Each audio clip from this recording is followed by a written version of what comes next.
are Republicans really that far off in calling this a politically charged case? Let's ask CEO of Trump Media and former California Congressman Devin Nunes and former Chief Counsel for Nominations for the Senate Judiciary Committee and former law clerk for Justice Neil Gorsuch, Mike Davis. Gentlemen, welcome to the show.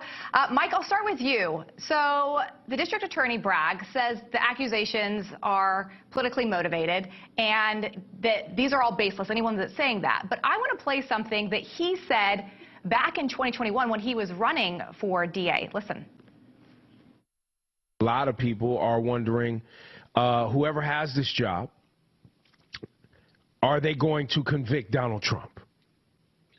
Look, that is the number one issue. I'm ready to go wherever the facts take me and to inherit that case. And I think, you know, it'd be hard to argue with the fact that that'd be the most important, most high-profile case. And I've seen him up front and seen the lawlessness that he can do. Mike, the number one issue.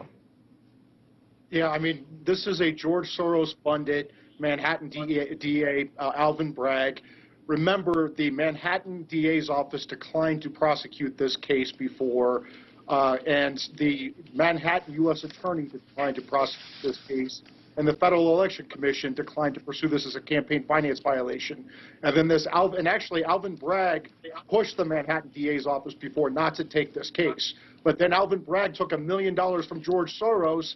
He gets elected and he changes his tune. And the timing's very, very interesting because the House Oversight Committee, James Comer, just happened to find the bank records showing $1 million going from a CC-connected energy oligarch to the Biden family. And all of a sudden, Alvin Bragg wants to resurrect these bogus, trumped-up charges against President Trump. You know, Devin, I want to pick up on what Mike was saying because you've got this money, this $1 million from George Soros's PAC called the Color of Change that goes to support Bragg. But then the Washington Post comes out and says the following: these accusations that candidates are, quote, Soros-backed suffers from a naivete that is common in American politics. There's an assumption that candidates receive contributions from donors and that are beholden to those donors' interests. The Post and these outlets try to make it seem as though there's a direct correlation, like they're basically undermining this idea that Soros had anything to do with this and trying to soften the blow, if you will, as if Soros really isn't that big of a supporter of his.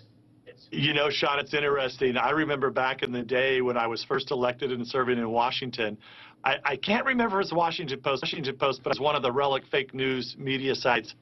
They criticized me for taking $1,000 from a constituent one time. And so the whole idea now that they're changing, I think tells you all you have to know. But I will tell you this is becoming very serious. In my old role as chairman of the House Intelligence Committee back in the day, you know, I had people that I worked with all over the globe, people that were allies, people that were adversaries. I've now been taking calls from people from around the world saying, are you really going to arrest the former president, indict the former president? I mean, that's what our old friends of mine are calling and telling me. That's how serious this is coming. This is becoming a global event. Everyone's watching. And I would just say this, too, that they saw already.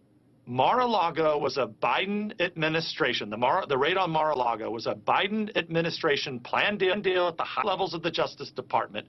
They thought it was going to be a good narrative. That's why that happened. They forced Merrick Garland to do this. So now you've got this entering fight going on on the left, where you have many lefties saying, look, we probably should not do this. You're going to help propel Trump.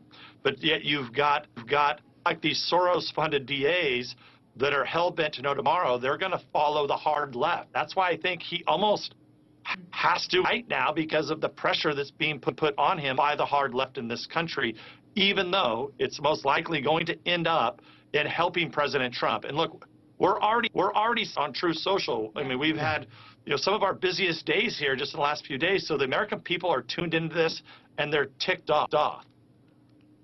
Well, let's jump into that a little bit, Mike, because yesterday, chairmen from 3 House committees called for Bragg to testify on this investigation. I was just talking to Matt Whitaker about this, but I think the biggest question that some criticism is coming out are Republicans, by responding to this, spending too much time defending Trump opposed to dealing with problems, everyday problems that Americans are facing, like inflation. One reason people think that Republicans got majority of the House again. Should they be focusing more on this? Or, as Congressman Nunes says, is this a global issue that they should be putting all their energy towards? The politicization and weaponization of our justice system is the most important issue. If we allow this to happen, we are going to turn into a third world Marxist hellhole banana republic. And the House has committees. They can walk and chew gum at the same time. I've been pretty critical of Jim Jordan, but I actually want to praise him because he should get credit where credit's due. I praise him for firmly standing up and saying this is unacceptable and shining a spotlight on this.